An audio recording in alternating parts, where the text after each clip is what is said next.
کبھی نہیں گھٹے گا۔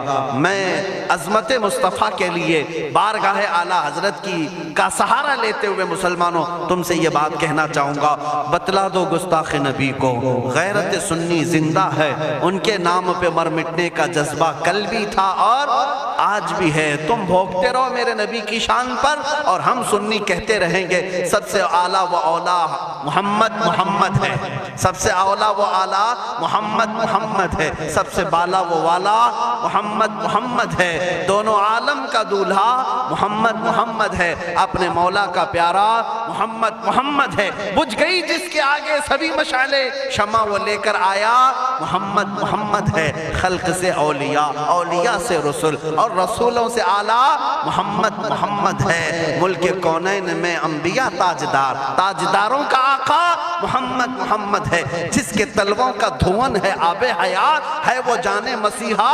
محمد ہے۔ سب چمک والے اجلوں میں چمکا کیے، اندھے شیشوں میں چمکا محمد ہے۔ سارے اونچوں سے اونچا سمجھیے جسے ہے، اس اونچے سے اونچا محمد ہے۔ سارے اچھوں سے اچھا سمجھیے جسے ہے، اس اچھے سے اچھا محمد ہے۔ غم زدوں کو مزدہ دیجئے کہ ہے، بے قصوں کا سہارا محمد ہے۔ میں مانتا ہوں اے عقل والو میرا محمد خدا نہیں ہے، مگر دلوں میں یہ نقش کر لو کہ وہ خدا سے جدا نہیں ہے، کہیں پر تم الگ نہیں کر سکو گے۔ محمد صلی اللہ تعالیٰ علیہ وسلم کے نام پاک کو اللہ تعالیٰ نے ہر جگہ رقم فرمایا ہے، جنت کے دروازوں پر، عرش و کرسی لوح و قلم پر، آسمانوں کے ہر دروازے پر محمد عربی کا نام رقم ہے۔ دنیا کے ہر گوشے میں وہ نام پاک موجود ہے۔ ہو نہ یہ پھول تو بلبل کا ترنم بھی نہ ہو، چمن دہر میں کلیوں کا تبسم بھی نہ ہو نہ یہ ساقی تو میں بھی نہ ہو، خم بھی نہ ہو، بزم توحید دنیا میں نہ ہو، تم بھی نہ ہو۔ خیمہ افلاک کا استادہ اسی نام سے ہے، نبض ہستی تپش آمادہ اسی نام سے ہے۔ وہ جو نہ تھے تو کچھ نہ تھا، وہ جو نہ ہو تو کچھ نہ ہو، جان ہے وہ جہان کی اور جان ہے تو جہان ہے۔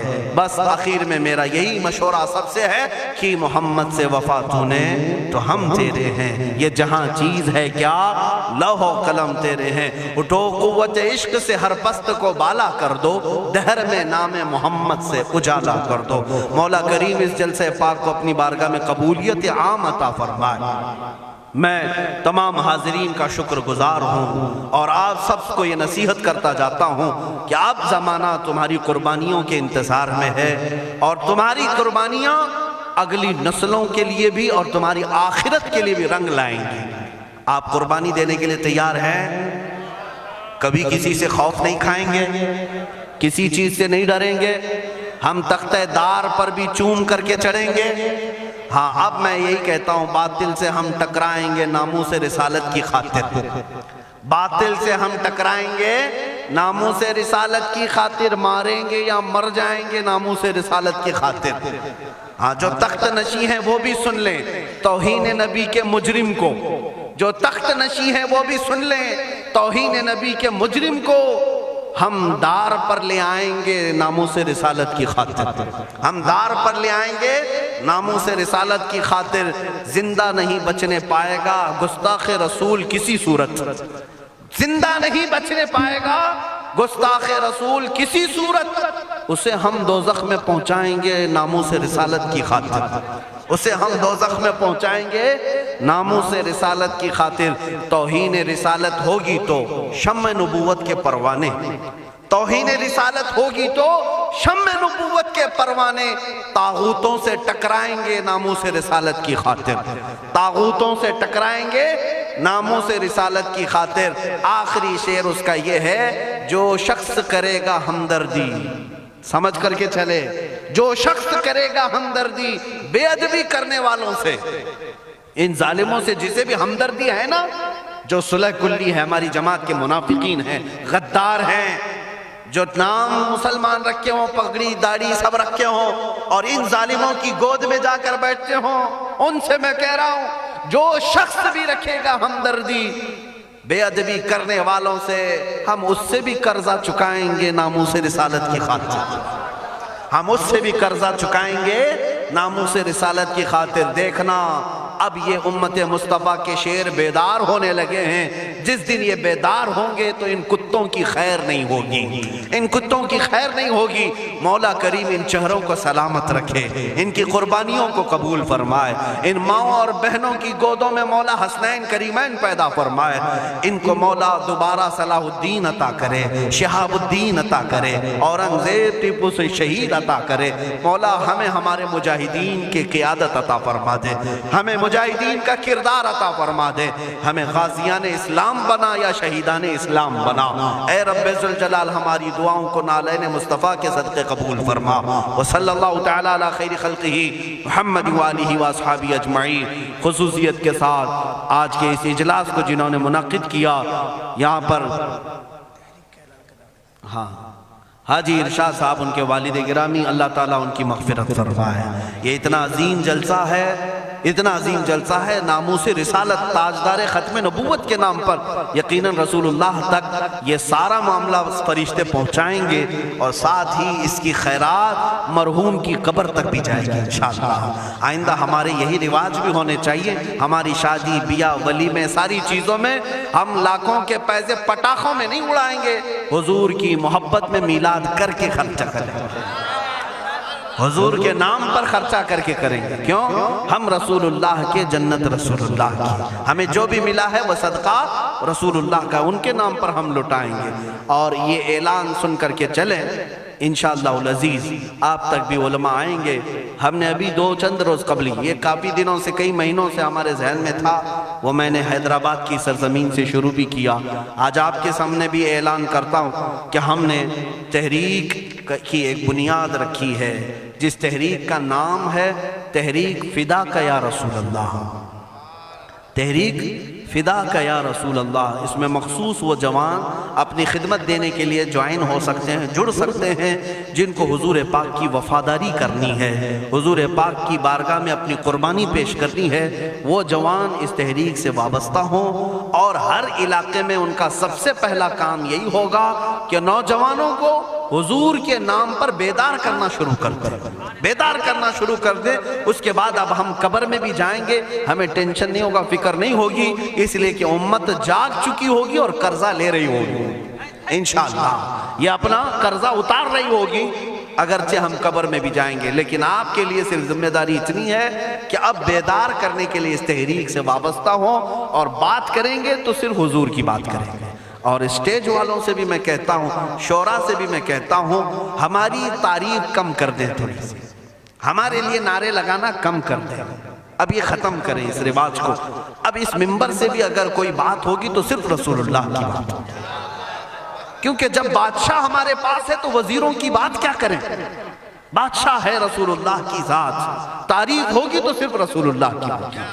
ہماری تعریف میں اپنے متعلق کر رہا ہوں, باقی آپ دوسرے ائمہ اکرام کا ضرور نعرہ لگائیں, علامہ اظہری صاحب آئیں ضرور نعرہ لگائیں, استقبال کریں. میں اپنی جانب سے میرے متعلق کہتا ہوں, میں تعریف کے قابل نہیں. جب حضور کی شان میں گالیاں دی جا رہی ہوں اور ہم اپنی عزت کروا رہے ہیں, یہ ہمیں زیب نہیں دیتا, یہ مجھے زیب نہیں دیتا. اس لیے اب نعرہ بھی لگے تو صرف رسول اللہ کے نام کا لگے, حضور پاک کی عزت کا. اور اعلیٰ حضرت نے بھی ہمیں یہی سکھایا ہے, حشر تک ڈالیں گے ہم پیدائش مولا کی دھوم, مثل فارس نجد کے قلعے گراتے جائیں گے, خاک ہو جائیں عدو جل کر مگر ہم تو رضا, دم میں جب تک دم ہے ذکر ان کا سناتے جائیں گے. کس کا؟ ان کا, حضور کا ذکر کرتے رہیں گے. اعلیٰ حضرت کا مشن یہی تھا, ان کا مسلک بھی یہی تھا, انہیں جانا انہیں مانا, نہ رکھا غیر سے کام, للہ الحمد میں دنیا سے مسلمان گیا. اعلیٰ حضرت کا قلم کبھی دوسروں کی تعریف نہیں کرتا تھا, کرو مد ہے اہل دول رضا, پڑے اس بلا میں میری بلا, میں گدا ہوں اپنے کریم کا, میرا دین پارہ نہ نہیں. یہ اعلیٰ حضرت کا مسلک ہے, اسی پر ہم سب کو قائم ہونا ہے. اب پیروں کی, فقیروں کی, وزیروں کی, سارے لوگوں کی باتیں اپنے اپنے طور پر بعد میں کی جائے گی. اب بات کی جائے گی تو صرف بادشاہ اعظم کی جائے گی, صرف رسول اللہ کی بات کریں. اللہ تعالیٰ آپ سب کو سلامت رکھے, اس تحریک کو اللہ تعالیٰ برکت عطا فرمائے. رضا کمیٹی کو جنہوں نے بنیاد رکھا تھا, جیسے مولانا روشن زمیں صاحب نے مجھے خبر دی تھی, رئیس القلم علامہ ارشد القادری صاحب قبلہ کی یہاں قربانیاں رہی ہیں, اس مرد قلندر کی تربت پر مولا لاکھوں سلام اتارے، لاکھوں رحمتیں اتارے، اس لیے کہ وہ ہمارے امت کے ایک ایسے عالم تھے جس پر آخری سانس تک میں فخر کروں تو کم ہے، اس لیے کہ ایسا مرد مجاہد امت میں 100 سالوں میں بھی نہیں ملتا۔ علامہ ارشد القادری رحمۃ اللہ علیہ جن کی ہر سانس میں امت کا درد تھا، امت کا درد تھا، وہ بیٹھے تو امت کا خیال کریں، سوئیں تو امت کا خیال کریں، اور یہی درد انہیں کبھی انگلینڈ لے گیا، کبھی ہالینڈ لے گیا، کبھی امریکہ لے گیا، نذرانے اور لفافوں کے لیے نہیں لے گیا، امت مصطفیٰ کا درد لے کر کے گیا، اور وہ یہاں تک پہنچے۔ کئی ایسے دیہات ہیں جہاں گاڑی نہیں جاتی، بیل گاڑی میں وہ رئیس القلم جایا کرتے، اور وہاں جا کر مدرسے قائم کیا یا امت کا کام کیا۔ مولا تعالیٰ ان کی تربت پر کروڑوں سلام، اور اس رضا کمیٹی کو مولا شاد و آباد رکھے، اور اس کے ذریعے سے ناموس رسالت کا کام ہوتا رہے، چلتا رہے۔ وآخر دعوانا الحمدللہ رب العالمین۔ السلام علیکم۔